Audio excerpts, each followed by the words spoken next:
mana maklum balas daripadanya digunakan untuk meningkatkan proses pembelajaran. Juga dikenali sebagai penilaian pendidikan yang mana membantu pembelajaran atau membantu pelajar mencapai hasil pembelajaran. Tujuan penilaian formatif adalah untuk diagnostik, tidak semestinya digunakan untuk penggradan. Maksudnya tidak semestinya termasuk dalam PB.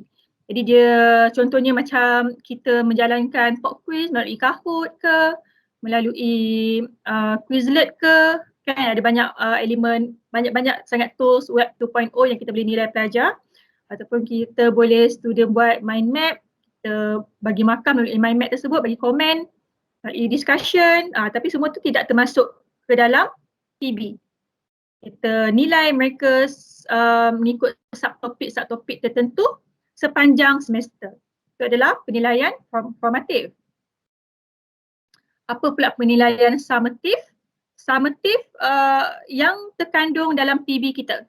Okay, contohnya apa sajalah assessment yang dekat table assessment tu kan, kita ada quiz, ada mini project, ada final, termasuklah final exam, peperiksaan akhir, lab task, kemudian ada case study. Jadi itu semua adalah penilaian summative. Okay? Yang di mana secara amnya dijalankan di akhir program pembelajaran, itu kalau macam tu peperiksaan akhir lah ataupun final assessment, ataupun di akhir setiap sesuatu topik. Yang ni saya petik daripada quotes daripada Albert Speck. When the cook tastes the soup, that's formative. Sebab apa? Bila kita sebagai tukang masak, kita sentiasa merasa sup tersebut. So kita rasa mula-mula, oh garam tak cukup, kita tambah garam. Kita rasa lagi, alamak apa tak cukup lagi, kena tak cukup pedas, tambah cili. So kita kena sentiasa kata CQI kan apa yang kita ajar pada student supaya student dapat apa yang kita sampaikan. Sebelum pergi kepada when the guest taste the soup, that's summative. Guest, tetamu lah. Bila kita bagi rasa sup kita kepada tetamu yang hadir, so tetamu tu akan mula grade dah sup kita ni. Akan mula bagi markah. Sama ada sup kita ni sedap ataupun tak sedap. Sama juga lah student akan mula bagi markah pada kita sama ada kita punya penyampaian tu tercapai ataupun tidak. Okay. Berbeza summative dan juga formative lah. Okay, PB semua orang tahu di akhir, sepanjang masa pembelajaran lah PB. Kemudian rubrics. Rubrics garis panduan penilaian sistematik yang digunakan untuk menilai tingkah laku, kerja bertulis dan persembahan atau melalui standard terperinci. Bagi setiap kriteria dan piawai, rubrik mentakrifkan sifat khusus yang akan digunakan untuk pemarkahan atau menilai prestasi pelajar dan untuk membezakan antara tahap prestasi pelajar.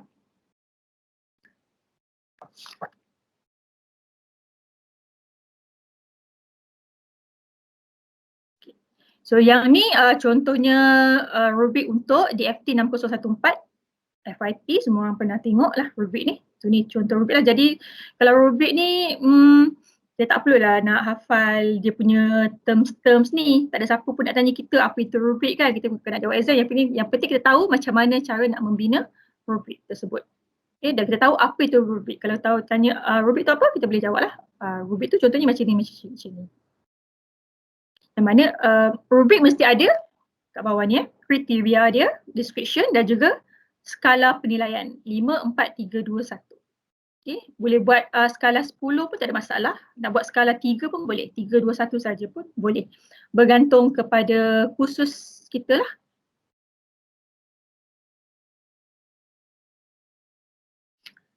Okay, yang ni beberapa jenis rubrik.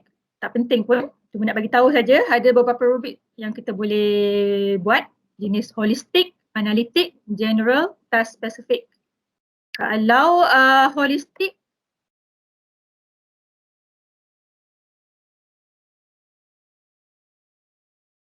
ni contoh holistik, kita suruh bagi dia buat task. Yang saya nampak lah ni holistik kita bagi student tu buat task, kemudian kita terus ambil dia punya markah ada berjaya ataupun tak berjaya.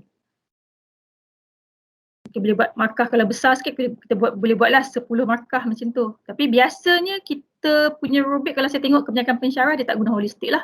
Biasanya dia guna macam ni lah, analitik. Okay, analitik rubrik.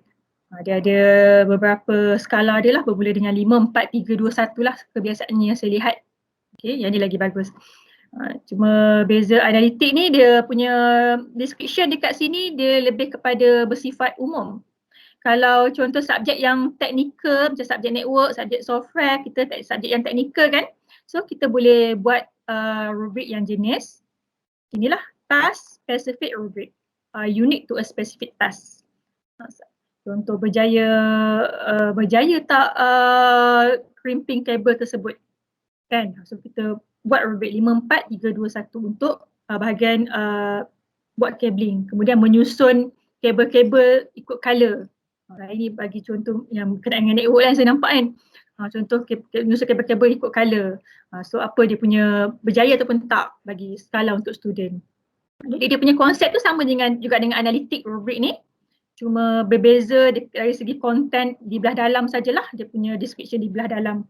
Kalau analitik dia lebih bersifat umum, kalau spesifik kita spesifikkan terus kepada task kita. Okay.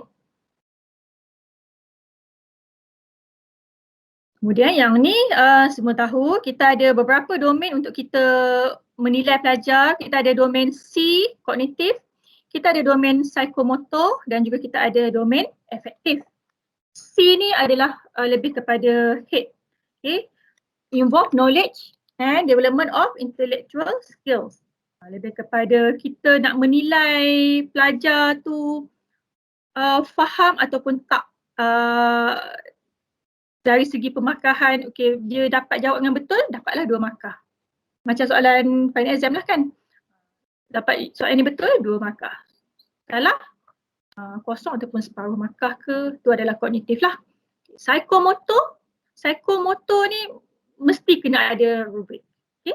Kalau ada rubrik itulah psikomotor. Sebab psikomotor kita selalunya tak boleh bagi markah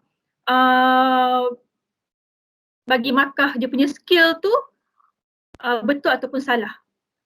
Kadang skill dia salah tapi kita boleh bagi markah dia dapat 3 markah untuk task tersebut. 3 daripada 5 markah walaupun dia punya masukkan nilai tu salah tapi dia ada skill dekat situ. Kan? Dia ada skill untuk buat kemahiran tu, macam programming dia ada skill untuk buat declaration integer contohnya, tapi nilai untuk integer tu salah. So kita boleh bagi markah juga dekat situ. Markah skill 2 markah contohnya daripada 5 markah. Bukannya dapat kosong. So itulah psikomotor kita nak nilai dia punya kemahiran dia, skill. Kemudian efektif ni melibatkan hati dan perasaan lah. Maksudnya melibatkan pelajar punya soft skill, dia punya attitude, dia punya sifat, dia punya sama ada dia selfish ataupun tak, dia selalu membantu kawan ataupun tak, dia jenis dalam kumpulan asyik nak marah ataupun tak, ataupun dia bekerjasama, dia suka membantu masyarakat ataupun tak. Itu adalah efektif, melibatkan attitude ataupun soft skill pelajar tersebut. Dan ketiga elemen ni kognitif, psikomotor dan efektif ada dalam CLO, TLO dan juga PEO. Berkaitlah. Yang ni taksonomi, yang mana kita JTMK, tak kisahlah JPA ataupun JMSK, kita menggunakan taksonomi JGP. Garis panduan amalan terbaik, Good Guideline Practice 2014. Yang mana kita semua dah menggubal soalan penilaian alternatif. Sepatutnya semua tahu dah taksonomi untuk GGP ni nak refer dekat mana. Okay. Dulu kurikulum lama semua pernah tengok kan roda-roda bulat-bulat ni kan. So saya dah pangkah dekat sini, jangan sekali-sekali dah tengok yang roda bulat ni, kita tak guna pakai dah. Ini adalah lama. Ini adalah taksonomi Politeknik 2016. Ada roda hijau, ada roda color warna-warni macam ni. So jangan refer kat sini. Yang kita perlu refer yang ni Ni yang terkini lah. GGP 2014 untuk Jabatan IT, JPA dan juga JMSK. Yang ni adalah untuk domain kognitif C. Kemudian ada juga untuk domain ni masih C. Domain psikomotor kita menggunakan Simpsons model. Okay, Simpsons model ada 6. Ada 6 level. Ni yang saya screenshot. Saya buat 2 sajalah. Perception dan juga set. Kalau level diploma kebanyakan kita akan nilai sampai P4. Okay, sampai level P4. Ada yang P3. P2 saya tak pasti. Tapi P1 tak ada. Okay. Kita guna Simpsons model untuk psikomotor. Kemudian untuk domain efektif yang melibatkan soft skill pelajar, kita menggunakan model hard work. Okay, sama juga ada sampai 6 level. Kita balik pada sini untuk psikomotor punya domain, model Simpson ni. Di sebelah kanan ada action verb. Kita ambil contohlah P2. Kalau dekat silibus dia tulis itu P2. So maksudnya kita punya tahap soalan yang perlu digubal kepada pelajar perlulah mencapai P2 tersebut. Okay.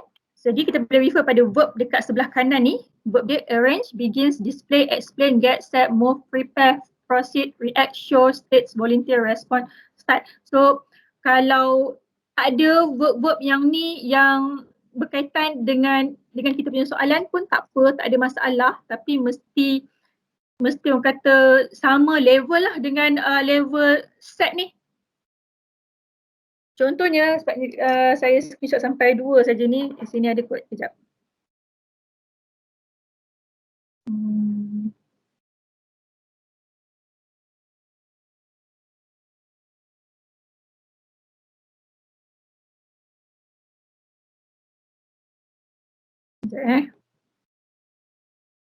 Satu. Okay, ni untuk psikomotor Simpsons model. Kebanyakan silibus politeknik dia sampai 4. Okay. Kalau 3 guided response. Okay, guided response ni kalau kita baca dekat sini pernyataan dia, by the end at the session education program, students will be able to perform a golf swing as demonstrated as by the instructor. Maksudnya kalau macam soalan subjek software tu, kita demo daripada student macam mana cara nak buat sistem tersebut. Kita demo satu-satu. Kemudian kita wujudkan soalan yang mana soalan tu pun ada instruction dia step by step. Yang tu untuk mencapai P3. So sini ada dia punya verb dia.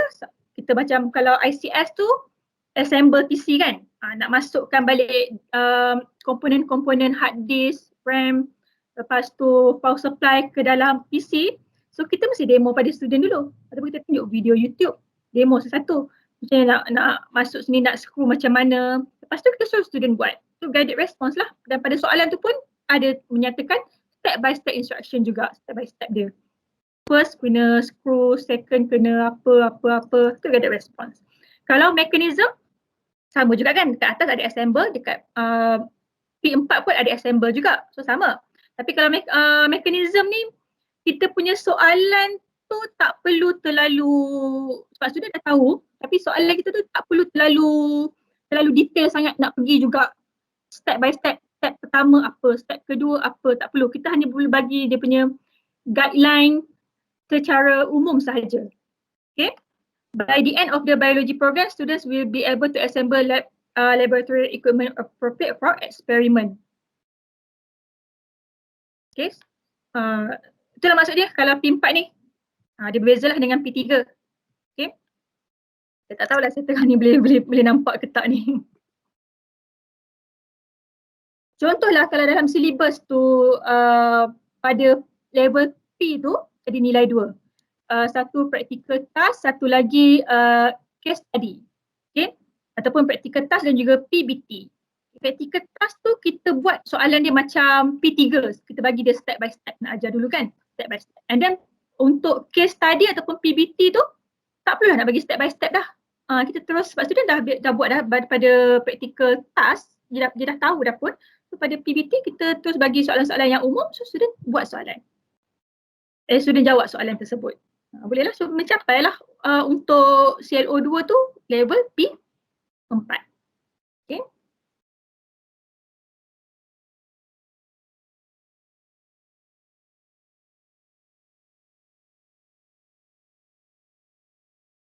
Ini adalah Simpson untuk psychomotor domain.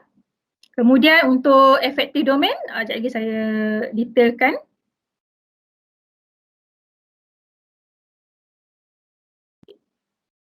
Penentuan domain untuk efektif, dulu kita punya rubrik GSA, kita tak masukkan markah, tak kira markah dalam PB, tapi sekarang ni kita mesti ada markah efektif tu dinilai dalam PB, jadi kita kena nilai betul-betul lah markah untuk efektif domain pelajar tersebut. Ada silibus yang dia menilai markah efektif ni banyak, ada yang sampai 20%, 30%, banyak. Tapi ada juga silibus yang dia ambil 5% saja macam subjek Introduction to Network, 5% saja untuk presentation. Tapi ada subjek yang practical exercise, keseluruhan markah dia nak domain efektif sahaja. So yang tu bahayalah kalau yang banyak menyumbang pada banyak markah untuk domain efektif ni kan. Sebab tu kita kena nilai betul-betul lah, kena baca betul-betul lah macam mana rubrik tu dan macam mana nak nilai pelajar. Okay, yang ni MQF, saya ulang balik semula. Kenapa? Sebab bila auditor tanya macam mana kurikulum ni digubal, mana awak dapat kurikulum ni, tak naklah tanya daripada bahagian kurikulum. Tak naklah kita ni jawab daripada bahagian kurikulum JPKK. Salah. Bukan BK bahagian kurikulum JPKK tu yang menggubal kurikulum. Tetapi adalah daripada MQF, Malaysian Qualification Framework. Okay, Rangka Kelayakan Malaysia. Jadi badan ni yang menggubal kurikulum tersebut, standardiskan kurikulum untuk semua institusi awam termasuklah universiti dan juga kolej-kolej swasta yang ada MQA ni lah, diploma, sijil, degree semua. Kita bahagian kurikulum JPPKK ni, dia pula buat silibus, buat program info yang bersesuaian dengan apa yang ditetapkan oleh MQF. Inilah guna berapa jam kredit. So bahagian kurikulum JPKK ni dia spesifikkan lagi khusus apa kat politeknik ni. Jadi apa-apa hal dia bermula dengan MQF. Sekarang kita berada pada MQF second edition. Okay. Jadi slide ni saya dah terangkan tadi .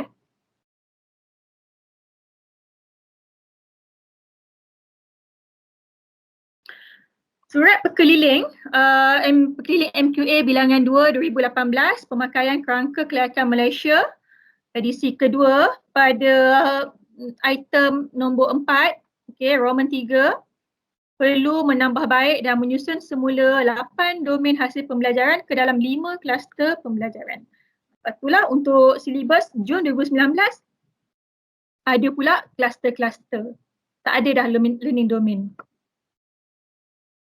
Okay, 5 kluster yang dinilai adalah kluster pertama knowledge and understanding, kluster kedua cognitive skill, ketiga dah ada pecah pula 5 bahagian. Practical skill, interpersonal skill, communication skill, digital skills, sepatutnya 4 ABCD.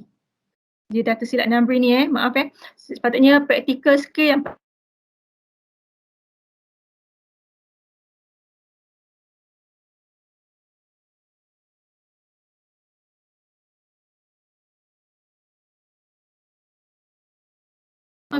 keempat personal and entrepreneurial skill, yang kelima ethics and professionalism. Okay, yang ni perbezaan kalau silibus lama, silibus Jun 2016, okay, itu guna MQF, kerangka MQF 1.0 yang mana masih mengguna pakai learning domain. Ada 8 learning domain seperti yang kita biasa buat dalam rubrik insan tu, okay. So itu masih guna learning domain. Tetapi bagi MQF 2.0 tidak ada guna tak. Jadi dia masih, rubrik tu dia masih ambil daripada rubrik insan. Cumanya nak susun semula. Itu saja yang bezanya. Dan dia susun semula ke dalam 5 kluster ni. Kluster 1, 2, 3 A, B, C, D, 4 dan 5. Macam mana cara kita nak mapping? Sekejap lagi saya tunjuklah nak mappingkan cluster daripada learning domain ni. Yang ni adalah slide yang terakhir. Jadi apa yang saya terangkan tadi lebih kepada assessment untuk PB, penilaian berterusan. Penilaian berterusan PB ada dua lah. Satu kita punya assessment, table assessment kita ada dua bahagian kan. Satu untuk penilaian berterusan yang saya terangkan tadi slide sebelum. Kemudian kita ada bahagian penilaian akhir. Penilaian akhir itu juga adalah satu skop untuk OBA juga. Penilaian akhir. Yang mana yang kita dah gubal penilaian alternatif itu adalah OBA. So, untuk kedua-dua benda ni, FIES dan FAIS saya tak detailkan sebab kita baru saja menggubal penilaian alternatif dan taklimat berkenaan dengan lebih kuranglah FAIS ni telah diberi oleh Ketua Jabatan kita dan selalunya nanti taklimat tu nanti bila masuk nanti selain baru kena gubal lagi soalan kan. So nanti Mr. Lim pun akan bagi taklimat semula.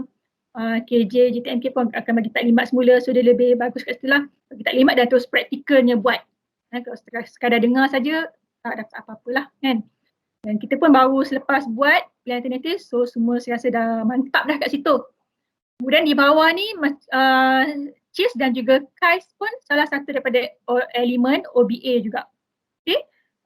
Yang mana dia macam sebelum kita gubal soalan PB, sepatutnya kita ada satu table untuk kita letakkan dahulu. Kuis satu ni nak uji apa, kita tik dekat mana, subtopik mana, CLO berapa, aras berapa, tu adalah table untuk CIS dan juga KAIS untuk bagi setiap assessment.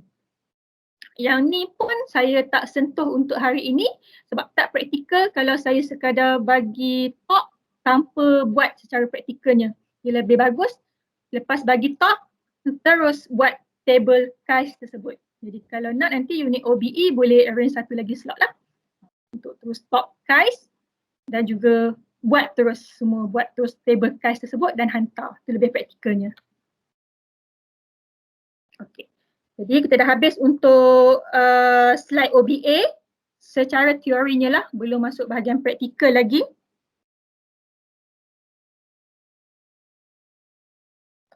Okay, yang ni adalah table daripada JPPKK. Saya dah letak semula macam ni, sepatutnya table daripada JPPK dia bagi macam ni je. Kejap.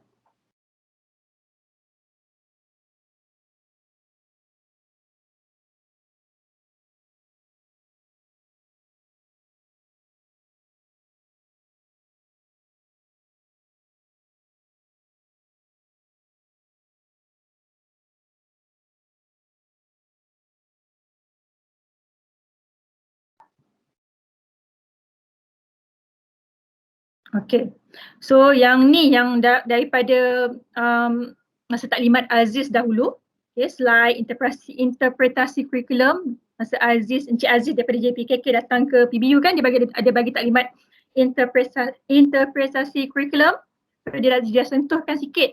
Kemudian Puan Samihah pun lepas tu dia sambung lagi taklimat, jadi sentuh jugalah sikit, tapi ada beberapa pensyarah, bukan beberapa lah, saya rasa banyak pensyarah yang tak boleh nak hadam lagi benda ni. Jadi untuk hari ni mana yang tak faham tu boleh terus tanya kan, supaya nampak clear lah kat situ mana yang saya boleh jawab, saya jawab terus. Mana yang saya terpaksa refer balik kepada JPKK, saya hold dululah. Saya refer dahulu, saya jawab kemudian. So ni mapping daripada slide interpretasi kurikulum daripada JPPKK. Jadi kat sini saya dah terjemahkan semula ke dalam bentuk macam ni. Okay. So, dekat sini kalau kita melihat di sebelah kanan ni, yang ni learning domain kita bagi MQF 1.0. MQF version 1. Dulu kita guna Ruby Instant, kita mappingkan dia ke dalam 8 domain. Di 1, 2, 3, 4, 5, 6, 8 domain tu dia kalau daripada Mohair. Okay, Mohair apa dia punya kata penuh dia, Mohair. Tapi kalau kurikulum politeknik daripada 8 learning domain Mohair tu, dia adalah mapping dia jadi 9. Dia bercambah lah jadi 9. Itu ada sebenarnya ada dia punya mapping yang lain. Saya tak letak kat sini. Okay, so learning domain politeknik 9. Okay. 9. Okay, Yang ni. Kemudian yang bahagian sini, row ni, ini cluster. So cluster 1, 2, cluster 3A, C, B, D, cluster 4, cluster 5. Okay, macam ni kita nak baca, untuk cluster 1 dia akan uji level kognitif. Okay, level kognitif iaitu kita melihat kepada domain kognitif lah. Yang kita gubal soalan pilihan alternatif tu, itulah kognitifnya. Untuk kluster 2, masih juga kognitif dan ada juga satu rubrik yang kita boleh guna iaitu rubrik critical thinking and problem solving. Kalau dia mapping dekat sini, bermaksud kita boleh ambil pakai rubrik daripada LD4. Critical thinking and problem solving skill. Rubrik learning domain 4, rubrik insan dahulu. Kita boleh ambil balik rubrik tersebut. Dia nama je cluster tapi rubrik dia sama dengan rubrik insan, cuma kita kena mappingkan balik. Okay. Kemudian cluster 3A, practical skill, tak ada rubrik. Kenapa tak ada rubrik? Sebab dia practical skill. Jadi practical skill ni kita sendiri sebagai pensyarah khusus kena wujudkan rubrik tersebut berdasarkan kepada soalan-soalan yang kita gubal. Kalau kita gubal soalan buat sistem, so mungkin kita boleh uji rubrik untuk GUI dia cantik ataupun tak. Okay, apa lagi? Saya tak tahulah untuk software kan. Kalau untuk network, uji untuk configure router RIP menjadi tak. Untuk ping okey ke tak. Untuk design topologi, level dapat berapa, level 4 ke. Untuk networking lah. So itu adalah praktikal. Kita gubal rubrik yang spesifik berdasarkan soalan tugasan kita. So tak ada. Kalau tengok sini pun tidak dimappingkan dengan mana-mana learning domain. Insan tu tak ada mapping So kita sendiri. Kita kena refer balik kepada Simpson model tadi. Okay.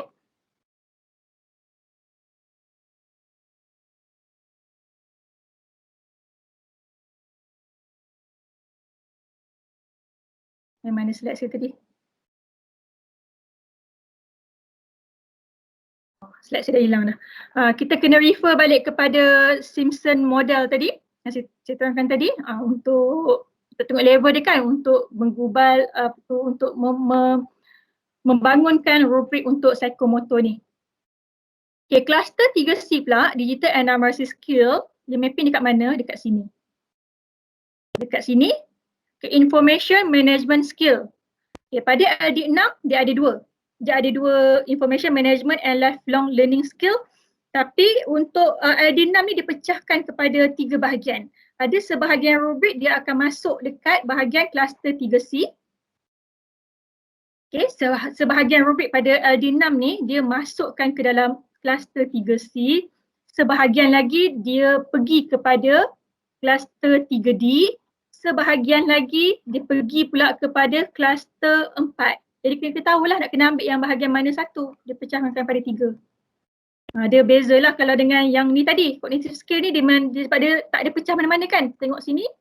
Dia terus pergi kepada cognitive skill. Jadi keseluruhan rubrik pada LD4 ni kita boleh ambil terus masuk kepada cognitive skill kluster 2. Tapi kalau kluster 3C ni jangan ambil semua. Janganlah semua pada LD6 ni semua kita ambil untuk 3C. Salah. Sebabnya kena ambil yang betul. Kena ambil untuk bahagian information management skill saja. Tengok pada mana satu attribute information management skill untuk nilai pada kluster 3C ni. Bahagian lifelong learning dekat bahagian sini pula. Untuk kluster 4. Tu kita kena ambil lah mana yang sesuai. Kemudian kluster 3B interpersonal skill and communication skill. Dekat sini jadi 2. Okay, kita kena tengok bahagian L dari sini 1, sini 1. Sini 1, sini 1. So sini 2. Dia ambil rubrik communication skill. Communication skill daripada mana? Dia akan mapping pula sebelah kiri ni. Daripada LD3. Rubrik insan, learning domain 3, communication skill. So komunikasi ada 2, bertulis dan juga lisan. Sebab sini tak ada pun tulis contoh sini bertulis, sini lisan tak. Dia bagi satu je communication skill. So sama ada bertulis ataupun lisan, boleh teruslah ambil untuk rubrik tu untuk bahagian sini. Bahagian kluster 3B. Okay. Dan dia tak ada pecah mana-mana kan, so boleh ambil keseluruhan. LD3, Pak letak untuk kluster 3B. Tapi kluster 3B juga dia ada uji untuk interpersonal skill. Interpersonal skill ni, yang ni hanya untuk rubrik communication skill. Interpersonal skill nak ambil yang mana pula? Okay, pada slide JPPKK tu, kat sini, dia letak sini social skill kan, so kena follow lah. Social skill, LD, sini. LD mana? LD 5. Iaitu LD social skill and responsibility. Tetapi, okay, responsibility ni bukan untuk kluster 3C, 3B untuk responsibility. Responsibility ni, social responsibility untuk kluster 5, ethics and professionalism. Jadi, kluster rubrik, item untuk social skill kita ambil 5.1, 2, 3, 4. Yang tu saja untuk bahagian interpersonal skill untuk kluster 3B. Daripada LD5 ni, kena tengok balik lah. Sebahagian masuk kepada kluster 5, sebahagian rubrik lagi masuk kepada kluster 3B. Okay. Kluster 3D, kluster 3D, dia ada leadership, autonomy and responsibility. Daripada atas tak ada. Okay. Dia ambil sini satu, LD6, sebahagian rubrik daripada LD6 untuk bahagian autonomi. Okay. Autonomi pada rubrik ni lah. Dalam LD6 ni ada bahagian autonomi kalau tengok balik . Kemudian untuk leadership and teamwork skill pada LD9. Okay. Leadership and teamwork skill pada LD9. Sekali lah leadership dan juga responsibility pada LD9 ni. So dia boleh ambil semua 9.1 dan juga 9.2 sebab dia tak ada share mana-mana. Dia tak share dengan mana-mana kluster kan untuk LD9 ni kan, so kita boleh ambil semua sekali. Daripada rubrik insan learning domain 9 tu, letak dekat kluster 3D yang mana dia tak ada share. Okay. Bagi kluster 4, jadi LD6 ni lah yang banyak sharingnya. LD6 kena lihat betul-betul okay, yang mana untuk kluster 3C, yang mana untuk kluster 3D, yang mana untuk kluster 4. Okay. Untuk continuous learning skill, yang tu kita ambil rubrik tu untuk nilai bahagian personal. Okay. Dia sama ertilah personal dengan continuous learning skill. Kemudian untuk entrepreneurial skill, untuk bahagian usahawanan, dia ambil pada LD7. Okay, learning domain LD7, managerial and entrepreneurial skill. Dia tak ada share mana-mana kan? Tak ada share pun dekat mana-mana kluster. Jadi keseluruhan semua item ataupun attribute pada LD7 boleh ambil gedebuk letak dekat kluster 4. So dia akan dua ni lah. Nanti gabung daripada LD6 dan juga LD7. Untuk kluster 4. Okay. Dan terakhir sekali kluster 5. Okay, kluster 5 ni ethics and professionalism, lebih kepada kita nak nilai aktiviti kita kepada komuniti, kepada masyarakat. So dia ambil dekat sini. Yang pertama, social responsibility ambil daripada LD5. Bahagian apa? Bahagian social responsibility ni. Yang pertama. Okay. Kemudian ada juga LD8 boleh ambil semua sebab tak ada share mana-mana kan. So kita boleh ambil semua attribute pada LD8 rubrik insan tu untuk letak dekat kluster 5. Dia ada dua bahagian attribute 81 dan 8.2, so boleh ambil semualah.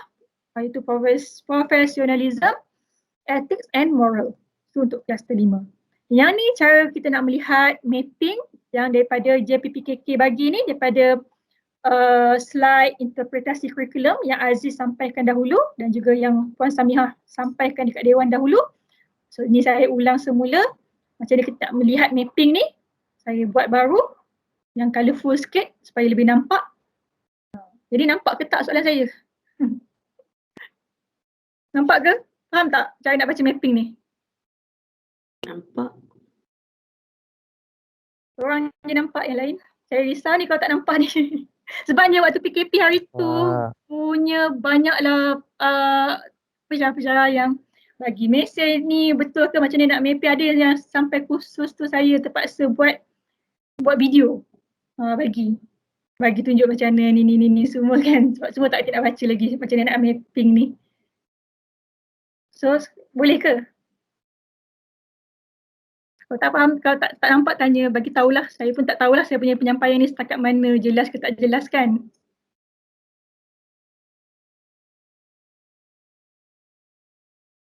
Okay, tapi bagi memudahkan tuan-tuan dan puan-puan, saya ambil inisiatif kat sinilah. Saya ambil inisiatif, tuan-tuan dan puan-puan tak perlulah nak mappingkan sendiri, saya dah tolong mappingkan semua. Yang ni saya dah buat form, satu form untuk markah pelajar. Cumanya form ni kena edit semula lah. Kalau dia punya nilai sampai F, yang lain ni nak buat apa? Delete lah kan, delete lah kat sini. Kalau nilai sampai I saja, so yang ni delete lah. Dan totalkanlah balik bahagian total ni, jangan biar macam ni je kan. Kena lihat semula. So ini adalah form yang kita boleh guna. Kemudian saya dah mappingkan contoh untuk kita bermula dengan sinilah kluster 2. Okay, kluster 2 cognitive skill kan. Dia ada dekat sini dia mappingkan dengan LD4, critical thinking and problem solving skill untuk kluster 2 ni. So kluster 2, okay. Ni saya dah buat siap-siap dah. Lepas ni boleh ambil saja yang ni. So saya dah ambil daripada LD4 ni iaitu penyelesaian masalah 4.1 dan juga 4.2. Saya tambah lagi belah kolom belah kiri ni contoh tugasan pentaksiran sebab saya risau rubrik ni kita perlu nilai markah pelajar dengan sebetul-betulnya, tak boleh main hentam je macam dulu. Dulu saya tahu main jugalah yang main hentam je markah pelajar sebabnya dia punya assessment tu 0% kan. So kat sini contoh tugasan pentaksiran ini sebagai guideline. Okay, guideline. Kita boleh buat macam dari segi demonstrasi ke, pembentangan, peranan. Ini contohlah. Dan kita boleh buat lagi mana-mana yang bersesuaian dengan tugasan kita. Okay. Ni untuk membuat keputusan nak nilai dia macam mana. Tugasan ke, latihan amali. Okay, pemikiran kritis melalui macam mana komunikasi pensyarah dan juga rakan pelajar. Okay. So kalau sini dia nilai sampai G, ini dia punya form. Okay, form. So jadi yang lain ni delete lah. Delete kat sini, totalkan balik sum dengan jumlah ni. Okay. Ini untuk kluster 2. Kita tengok yang menggabungkan beberapa kluster, contohnya kluster 3D. Ini sudah gabungkan. Kluster 3D, tengok pada mapping ni balik Kluster 3D dia menggabungkan LD6, okay, autonomy learning, LD6 dan juga LD9. LD9 untuk bahagian leadership dan juga responsibility. So dua LD, LD6 dan juga LD9. Jadi sini saya letaklah. Okay, kalau ada 2 kali ni maksudnya dia menggabungkan dua learning domain lah daripada rubrik insan tu. So LD9 kepimpinan untuk mengukur leadership, kerja berpasukan untuk mengukur teamwork ataupun responsibility. Okay, nak mengukur tu melalui macam mana cara dia. Ni ada guideline. Okay, contoh guideline. Apa yang kita boleh buat untuk pelajar. Kemudian LD6 untuk mengukur autonomi. Ni guideline dia. Okay, sini macam ada demonstrasi, macam sudah boleh present. Ada pembentangan kan, boleh present. Di bawah pun saya dah pastekan yang menjelaskan kalau kita baca sini kan sub attribute keberkesanan kepimpinan skala 5 apa dia, 4 apa dia, 3, 2, 1 mungkin kita tak jelas. macam mana keberkesanan kepimpinan ni. Jadi boleh pergi bahagian bawah, saya dah letak dekat sini. Keberkesanan kepimpinan maksudnya kemampuan menunjukkan ciri-ciri pemimpin terhadap diri sendiri dan atau orang lain. Jadi kita boleh nilai pelajar dengan tepat dekat situ. Motivasi, kebolehan mempengaruhi, memotivasi dan memberi inspirasi kepada ahli kumpulan. So boleh nilai dengan tepat macam mana nilai motivasi pelajar. Bimbingan, kebolehan membimbing dan mengagalkan tugasan kepada ahli kumpulan. So boleh nilai dengan tepat kat sini bawah ni. So bacalah. Saya dah buat, baca. Tugas tuan-tuan dan puan-puan, melihat semula, mentafsirkan semula, menyusun semula mengikut kesesuaian tugasan sebelum menilai pelajar. Sebab domain A termasuk dalam markah PB pelajar. Okay, jadi jangan nilai sesuka hati. Sini kluster 4, kalau ada 3 warna, okay, ni daripada LD6, saya letak kat sini dah, 6.3 masuk daripada LD6. Bawah ni daripada LD7, 2 lah, 2 LD. Okay, bawah ni apa dia punya penjelasan bagi setiap attribute, bagi setiap sub attribute. Kluster 5, gabungkan 2 learning domain juga. Okay, learning domain 8 dan juga learning domain 5. Bawah ni sub attribute.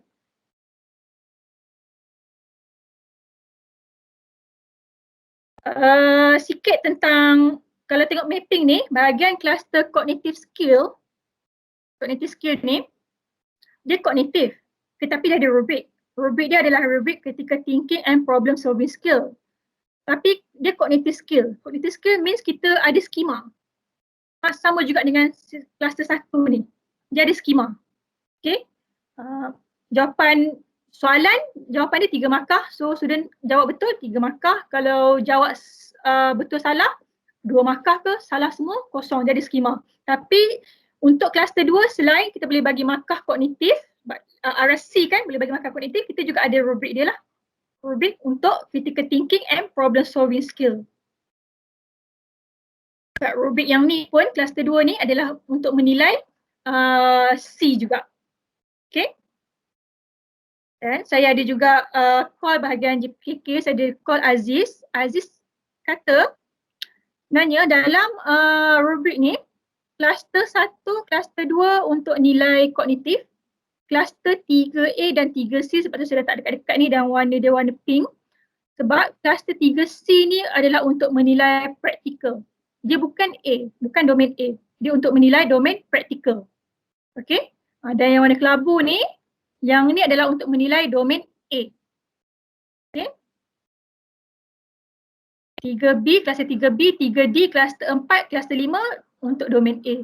Kluster 3A adalah untuk menilai praktikal ni, tapi 3A ni tak ada rubrik dekat sini. Bahagian 3C ada rubrik pada kluster 6, information management skill. Okay, kita tengok kluster 3C 3C. Okay, yang ni rubrik daripada LD6. Sebenarnya yang ni ada merujuk kepada penggunaan software dan juga hardware. Contoh kalau macam subjek networking ni, dia boleh menggunakan software, software apa tu nama dia? Packet tracer. So dia boleh menggunakan software packet tracer, kita boleh, inilah rubrik dia untuk penggunaan software dan juga hardware lah. Kata Aziz macam itulah dia kata, untuk lebih pada untuk menilai domain praktikal.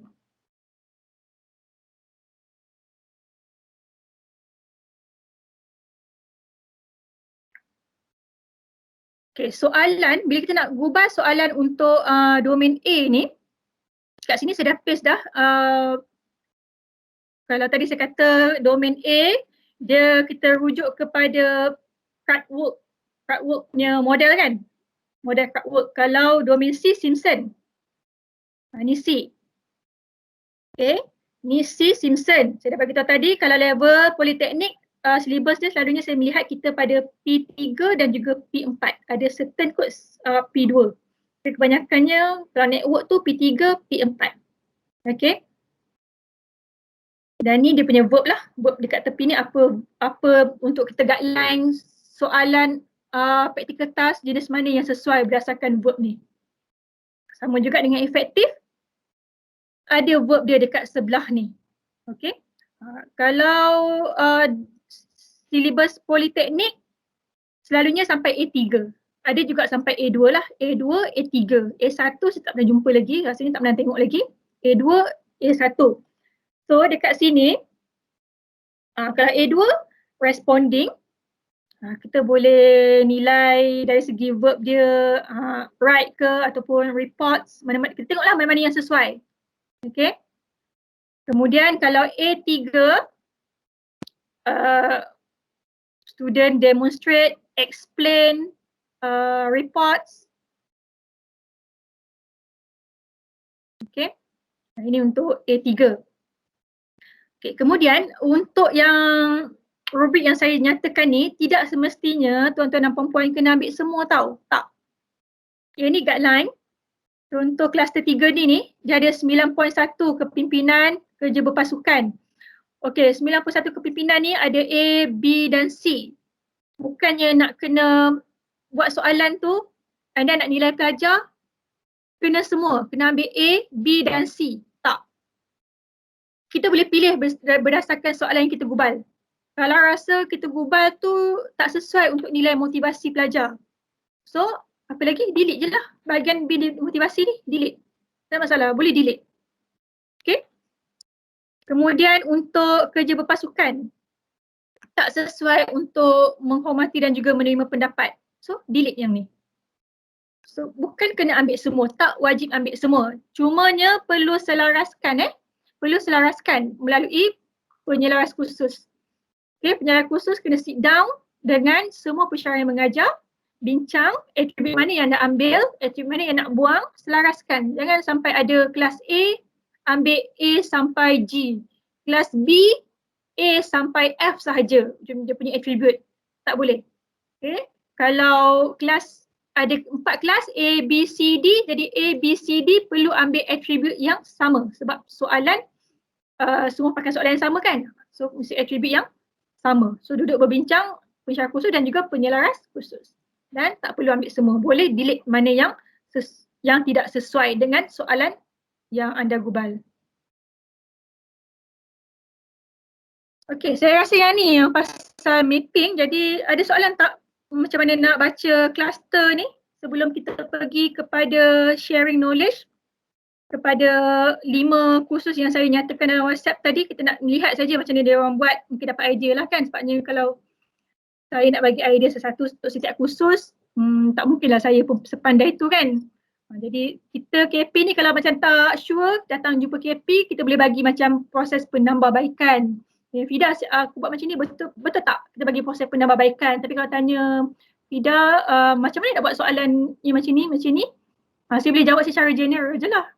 Tak menjurus tepatlah kepada silibus tuan-tuan dan puan-puan sebab soalan tu daripada tuan-tuan dan puan-puan. Kan? Jadi saya elok je pula tanya, soalan dah ada, kita boleh munikan sama-sama macam tu. Jadi, ada soalan tak setakat ni? Boleh tak mapping ni? Ada yang tak faham lagi macam mana nak mapping.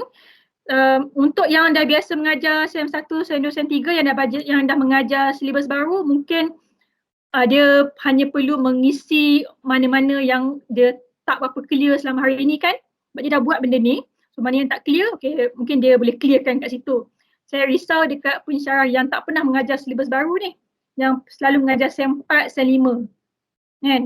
Terutama yang selalu mengajar subjek specialization. Tak pernah mengajar common core ni sebab dia tak pernah cuba lagi buat untuk kluster, rubrik kluster ni macam mana nak nilai, nak bangunkan soalan ni apa semua. Jadinya kita pun silibus lama dah hampir pupus. Okay, hampir pupus. Nanti saya rasa SEM depan kebanyakannya memang semua silibus baru. Ada sikit-sikit saja yang mana mengulang tu. Ada pelajar mengulang. Kan? Ada sikit silibus lama tapi majoritinya dah pergi pada silibus baru. So semester hadapan boleh dikatakan majoriti pensyarah dah mula mengguna pakai rubrik kluster ni. Jadi yang tak pernah lagi tu mengajar untuk silibus baru, itulah pentingnya kena fahamkan betul-betul dekat sini. Ada soalan tak? Kalau tak ada, kita boleh pergi one by one. Ada 5 khusus yang saya pilih berdasarkan kepelbagaian kluster. Mungkin boleh sharing knowledge sikit lah pada kawan-kawan. Kita mulakan dengan HCI. Okay, HCI siapa?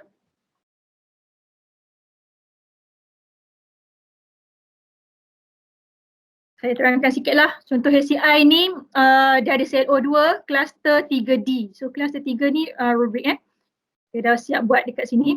So 3D ni rubrik untuk kluster berapa ni 3D, saya pun tak ingat 3D Leadership, Autonomy and Responsibility. Okay.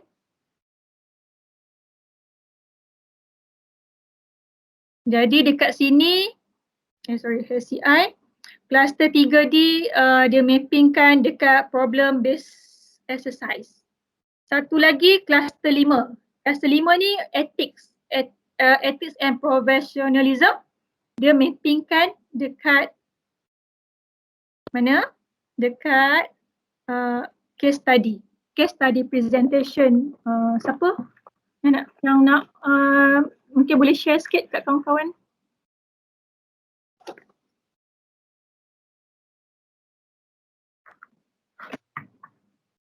Penyelaras ke?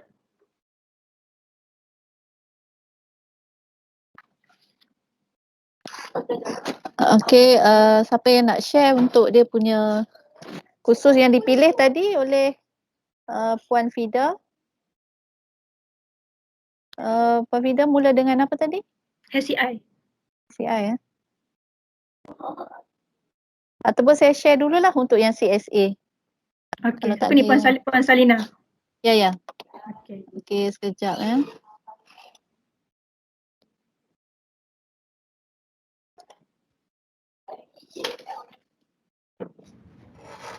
Okey, Puan Salina ada. Dia boleh cover semua ni. Okey, jelas nampak tak yang saya share kat sini? Dibesarkan sikit Puan Salina. Besarkan sikit ya.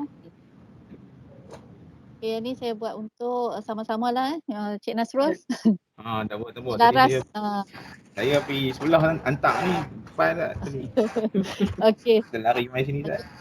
Okey, so yang ni untuk bagi khusus DFC 10093 Computer System Architecture. Jadi pertama sekali kita tengok dia punya CLO lah. Okey, bila CLO dalam CSA ni, CLO ada 2 CLO. Jadi kita tengok yang pertama CLO pertama iaitu kognitif lah. Jadi ini tak perlu rubrik.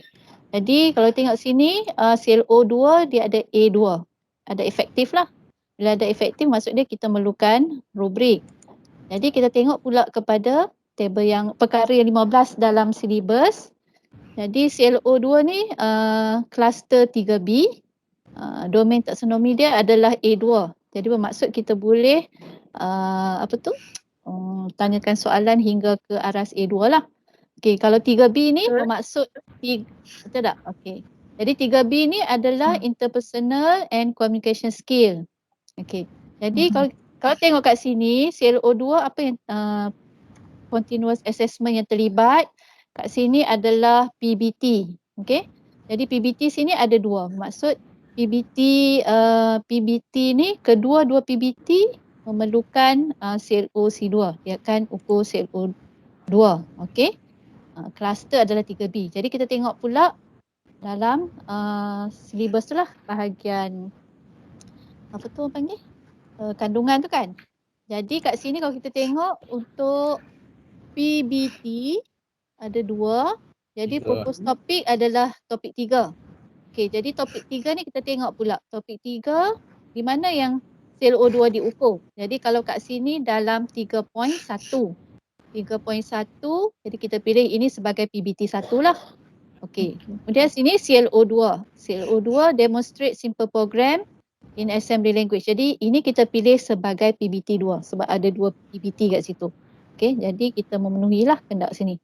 Okey, so jadi kat sini bila kita tengok balik CLS 3B ni adalah interpersonal dan communication skill. Okey.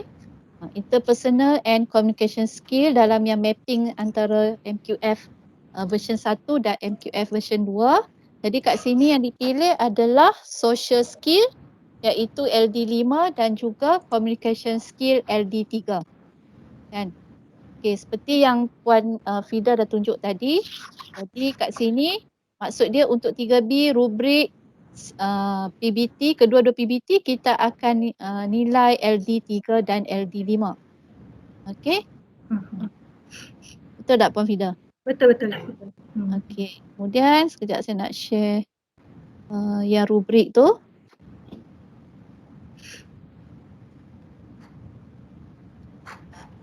Rubrik ada kat saya ni.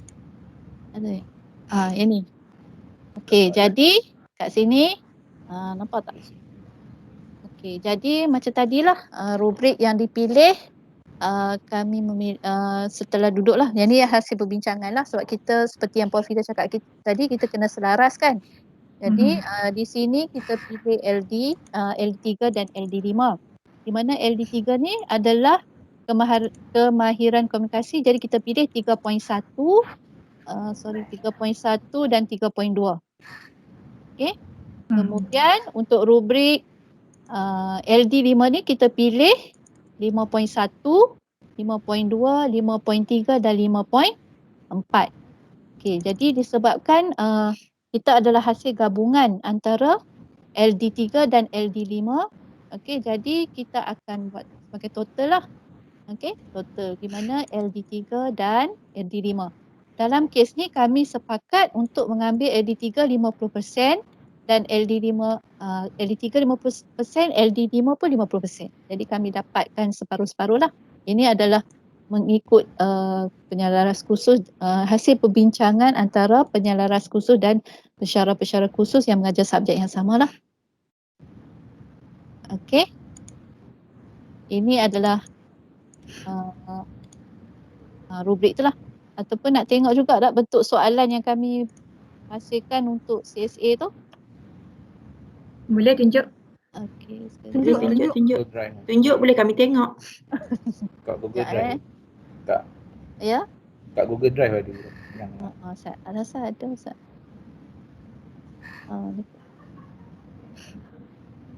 Okey.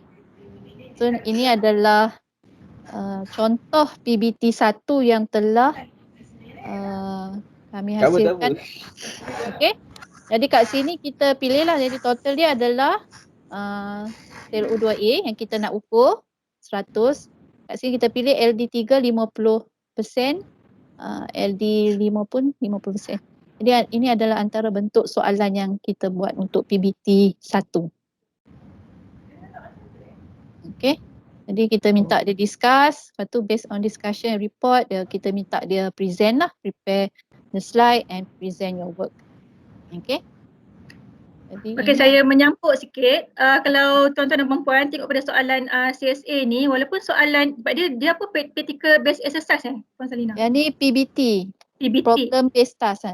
Problem based task. Kita tengok soalan ni, dia ada macam kena jawab soalan kan. Illustrate the hierarchy of programming language. So kalau macam soalan final exam tu, kita bagi markah, dia boleh illustrate bagi 4 markah ataupun boleh illustrate sikit-sikit bagi 3 markah. Tapi kalau dia melibatkan rubrik A ni, kita tak nilai dah apa jawapan betul dan salah dia. Tak.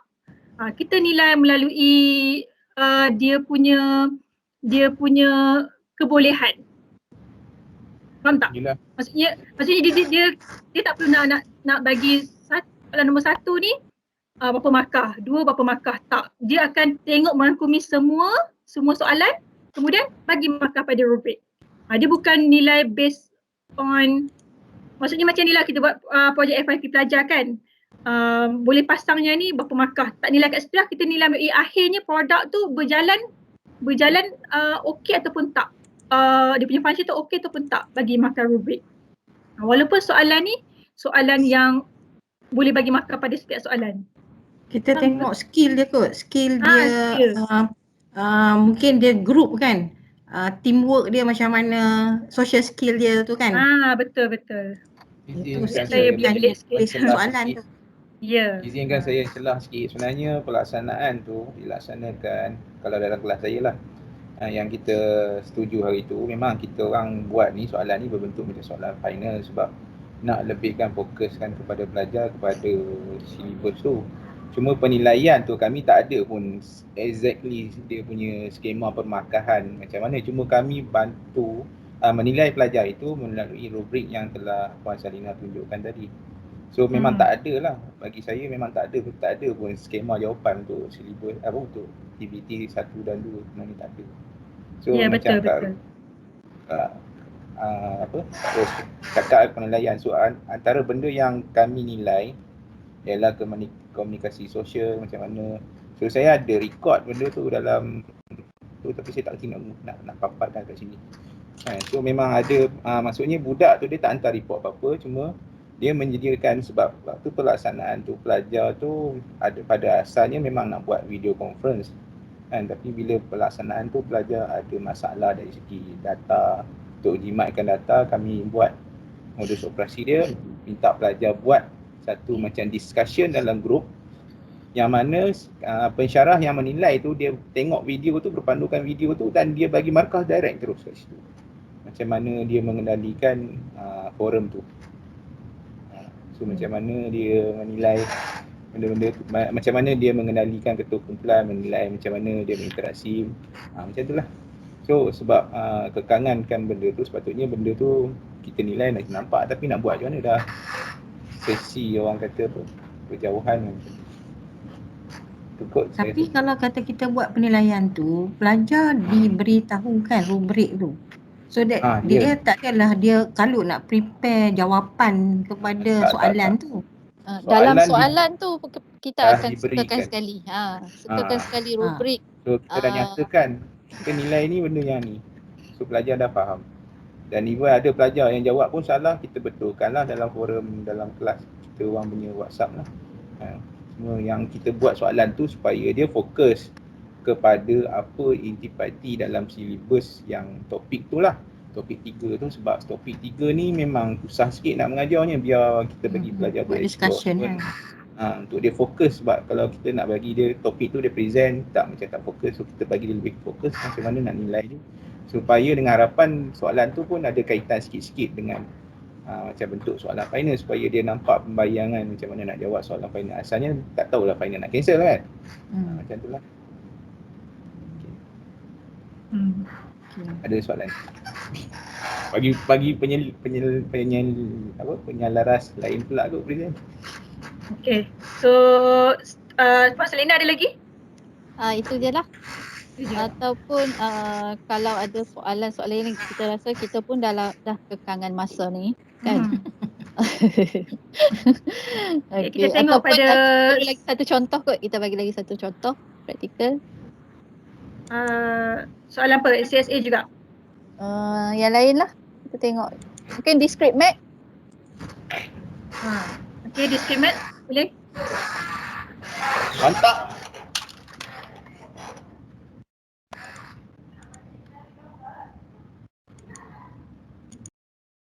Boleh tak wakil matematik? Okay, Assalamualaikum. Saya Siti Farah. Dengar tak? Dengar. Okay.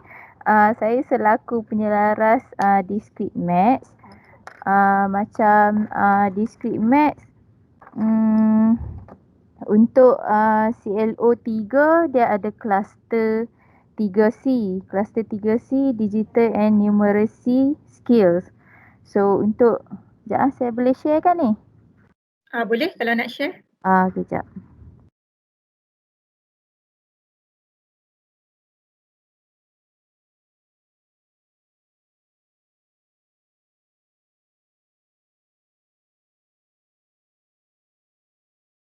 Share screen lah senang. Okay. Okay, kalau macam yang ini syllabus discrete maths. So CLO 3 dia ada kluster 3C and then P3. So P3 psikomotor. So untuk yang ini psikomotor dia cuma ada untuk case study. So case study kami dah memang diberi rubrik siap-siap daripada JPP KK. So kami hanya guna rubrik yang mereka bagi saja. So ini adalah rubrik dia lah, ada 5: problem identification, calculation, report writing, time and teamwork. So kami ini dia punya contoh soalan lah untuk case study. So case study kami bagi dalam group. So dia orang kena bincang dan dia orang kena follow lah dia punya instruction dekat sini. Instruction dia and then step dia yang dia orang kena buat. Okay, sebab dia guided respond kan P3. So inilah soalan dia. Soalan ni pun selaras jugalah. Soalan selaras. Kami 3 orang je lecturer yang ajak. So dia kluster 3C, digital and numeracy skill, tetap menggunakan rubrik lah tapi rubrik yang selaras lah. Okay, saya rasa boleh nampak jelas kot kat sini kan. Boleh nampak tak kawan-kawan yang lain yang nanti nak gubal soalan yang melibatkan rubrik ni kan? Itulah ini pakai analitik rubrik. Saya rasa itu je kot. Okay, so kita tengok, terima kasih matematik. Tim matematik. Actually saya nak pilih juga tim agama tadi ataupun bahasa Inggeris tapi saya tak jumpa silibus untuk agama dan bahasa Inggeris. Sebab tu tak ada pilih. praktikal kan, tengok ada praktikal kot. Ya ada praktikal. Sekejap. SA dah, sikit mat. Database, okay database.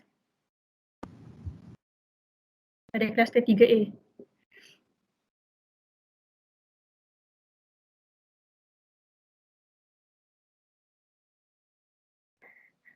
Okay, Assalamualaikum dan selamat petang semua. Okay, untuk 3A untuk database design DFC 20123. Okay, kalau tuan-tuan berapa tengok dia punya sel O yang terlibat adalah sel O 1 dan 2 je. Jadi macam untuk yang soalan bagi quiz, test dan final exam, kami memang, saya dan anak buah saya merangka soalan berdasarkan sel O 1 lah, tahap sel O 1 lah. Okay, lepas itu untuk yang sel O2 tu dia adalah dia punya kluster adalah 3A. Jadi kalau dekat sini kita tengok kluster 3A tu merujuk pada practical skill lah. Okay. Jadi mungkin macam kalau mungkin ada yang akan salah faham bila nampak A tu dia akan ingat benda tu akan menguji dia punya effective skill. Tapi tak, sebenarnya 3A tu adalah rujuk kepada practical skill lah. Waktu dia buat soalan. Betul. Okay. Sebab saya pun waktu memula saya ingatkan itu adalah efektif. Jadi bila dia tak melibatkan efektif, maka tak adalah rubrik instan untuk dinilaikan kepada para pelajar. Ya, betul. Okey, jadi saya punya penerangan pun lebih kurang macam Puan Salina tadi.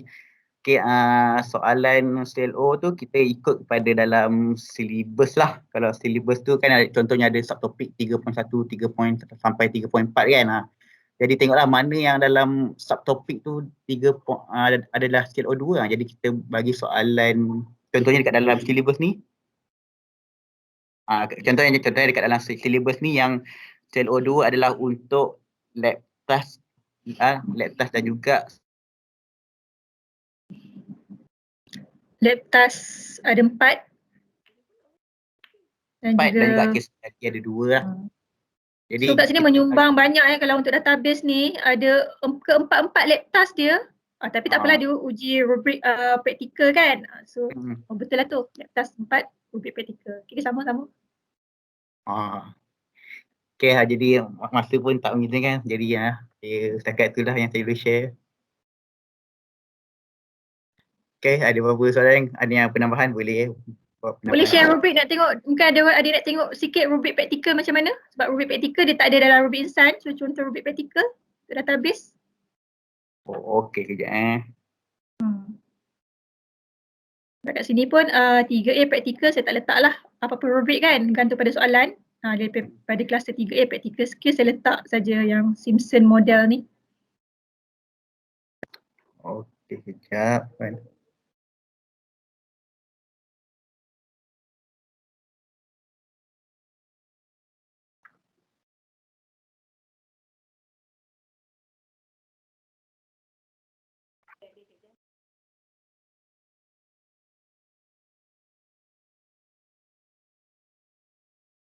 Okay.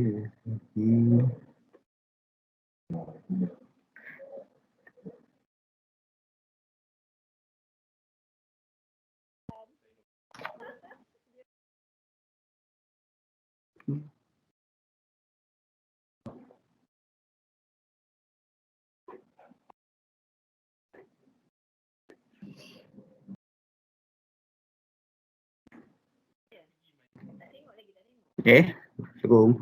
Okay, dia tengah buka je.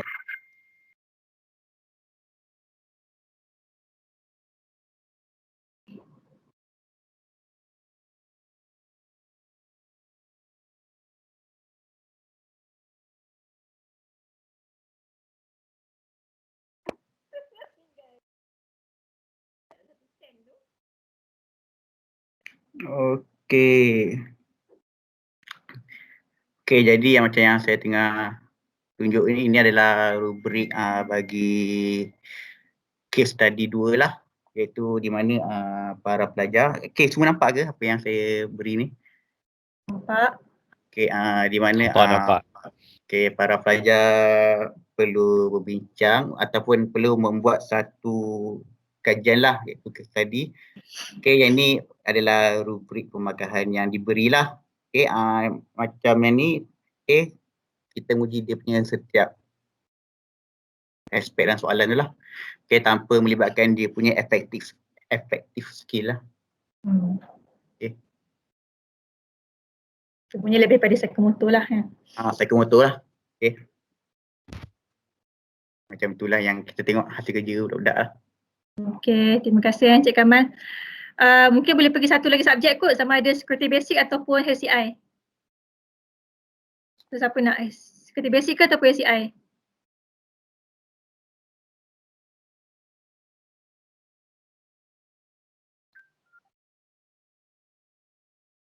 Ada tak HCI?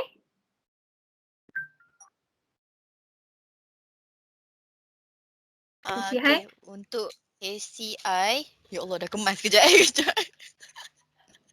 Kejap kongsi ni jap. Untuk ACI, Syu ambil case kejap share screen kejap. Okay, kalau tengok sini, ni PLO 5, cluster 3D. So mapping dia akan pergi dekat, kejap.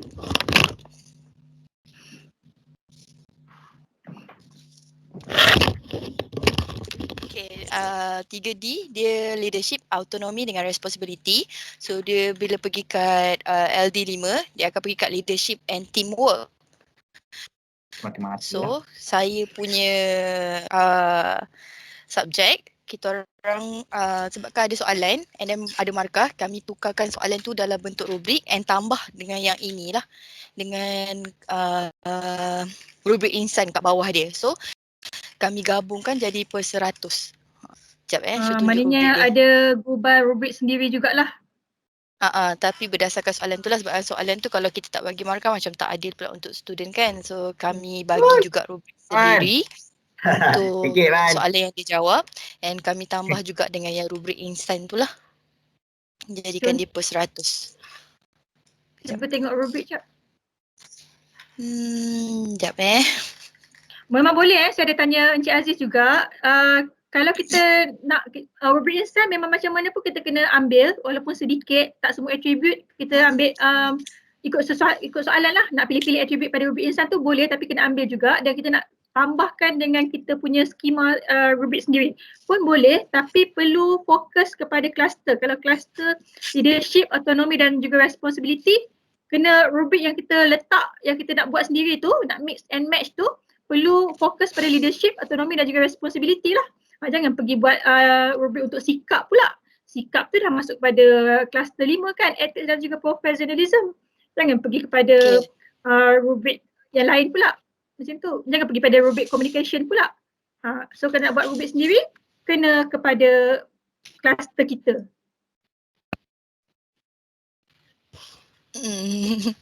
Okay, yang ni, ini soalan, dia punya rubrik, contoh nombor 1 ni soalan 1. 2 example, dapatlah kalau dia bagi 2 example point out, dapat 5 markah macam tu. And then soalan 2, seterusnya. And then saya terus gabungkanlah yang bawah ni. Yang ni per 80 soalan yang ini, rubrik dia. And then terus ambil yang ini. Sekejap. Share screen.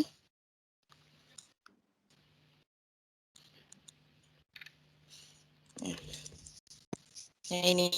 So kita orang ambil yang mana berkenaan lah, yang mana sesuai. Tapi still untuk leadership and teamwork skill. Jahat.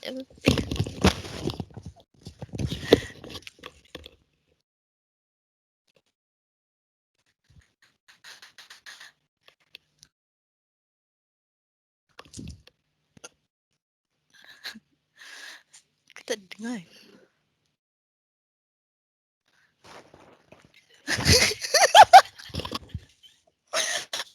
Macam tu lah kita orang buat untuk yang tu. So maksudnya setiap kali ada soalan yang student kena jawab, so kita akan buat lah untuk rubrik dia. So kiranya student tu menjawab, ada markah lah yang kita gabung dua-dua. Salah ke? Ada refer pada Puan Samiha Sebab tak ada refer pada saya. CI ni ada refer pada Puan Samiha. Ada? Ada.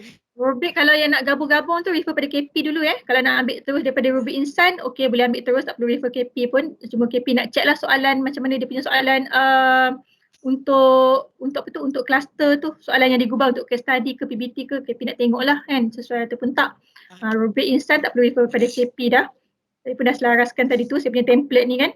Tapi kalau rubrik nak gabung-gabung tu tunjuk pada KP dahulu. Okey, so saya rasanya bolehlah nampak kan macam mana nak buat untuk nilai kluster pelajar ke tak? Ada soalan tak? Kita pun di penghujung waktu. Boleh ke semua?